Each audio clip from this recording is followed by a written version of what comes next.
tuning into TTV. I'm your host, Toya, and today is Wisdom Wednesday, and we are going over the Tao Te Ching. So, this is my version. There are several different versions out there that you can get a hold of.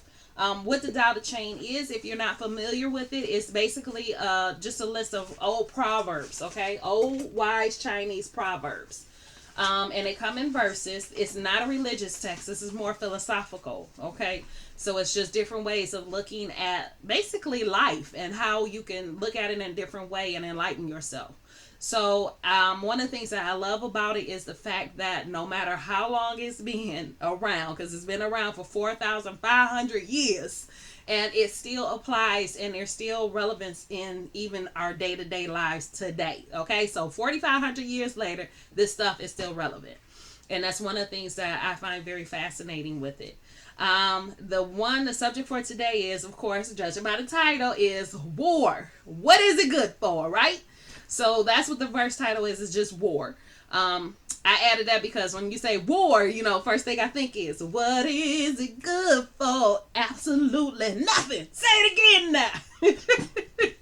But anyway, hopefully YouTube don't make me pull that out. But anyway, yeah, so that's the verse for today, is to talk about war. So let's just get into it. What I do is I read through it, and then I break it down as far as what I think it's saying, and then I implore you to put your comments down below and tell me what you think, okay? So let's get into it. Okay, so war. The finest weapons are the worst evils. They are universally low, therefore help guide your nation to a non-aggressive path. The wise hold steady on a passive yin path, and those who are aggressive prefer the active yang.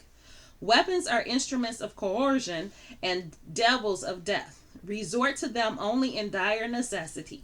Peace is our natural state of being. If weapons must be wielded to defend ourselves and we are victorious, never rejoice, because can there be joy over the slaughter of others?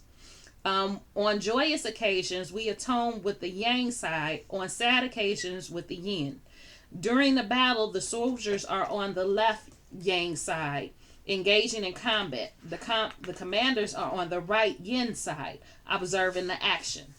After the battle, the soldiers who have slain others move to the yin side and mourn, while commanders, now on the yang side, are celebrating victory, even though it's a funeral. To me, this is self-explanatory. It's like the reason why most people don't like war. It doesn't feel good. It doesn't feel like a natural state. It doesn't feel like you're balanced. It doesn't feel like it has a place. Now, like I said, though, if you have to defend yourself, I'm all for that. Defend yourself, baby. But other than that, it's not our natural state of being. Most people are very peaceful in just naturally. And if you think about it with kids don't pull out stuff and weapons to beat each other with.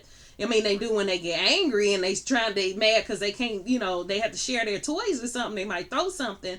But when you're looking at like kids when they're little and they're just playing, they're not thinking of violence. They're not thinking of anger and, throwing stuff and hurting the other person. They're usually ones that's like, you see you get hurt and be like, oh, it's okay.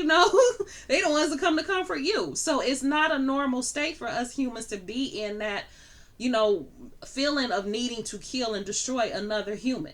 Which is why a lot of times when you're in military and things like that, they try to dehumanize the enemy, calling them things Charlie, or calling them, the enemy, or, saying things about the people, and what they trying to do, when really it has nothing to do with the people you actually fighting. They doing the same thing for their country that you doing for yours.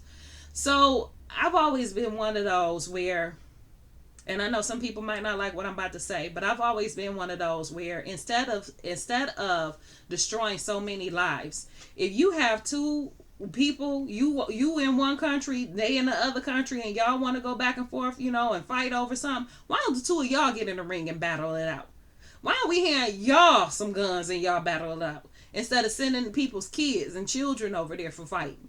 That's why a lot of times you end up with these people, they end up with what do they call it, post-traumatic stress syndromes from things that they've seen and even did in the war.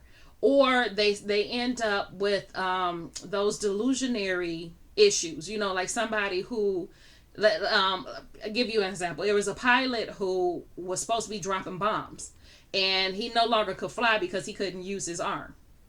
And it was just purely psychological. They couldn't find any physical thing wrong with him. He just couldn't use his arms, or wasn't able to use his arms, because psychologically he did not want to drop bombs on other people. So he couldn't get past that. And so that's what this is talking about, that our innate nature is not to be harmful, is not to go out and kill other people, is not to do that for most of us. You have your psychopaths, yes.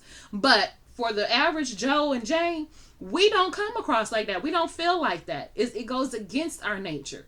And that's what this is saying, that, you know, if it has to be done, then okay, do it. But don't celebrate it, because you are celebrating a funeral. Who does that? You know? So outside of that, I just think it really is self-explanatory, especially when it's talking about how the commanders would celebrate while the soldiers are mourning. So, yeah. Still relevant today, okay? Still relevant today, and this is what I'm talking about.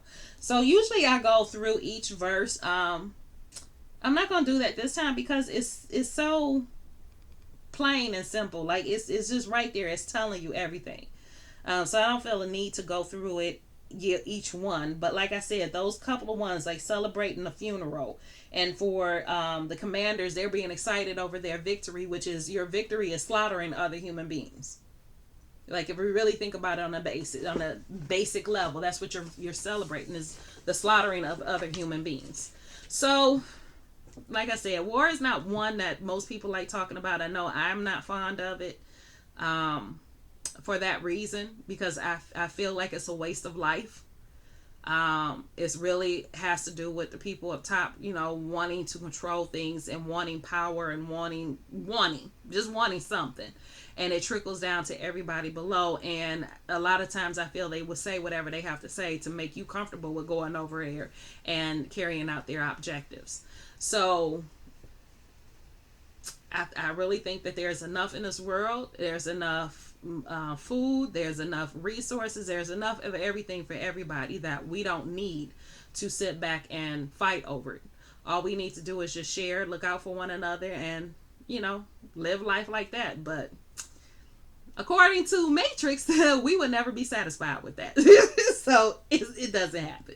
But anyway, that's it for today, for Wisdom Wednesday. If you did get anything out of this, please like, subscribe, and share. Because if you got anything out of this, chances are someone else will as well. And I will talk to you tomorrow.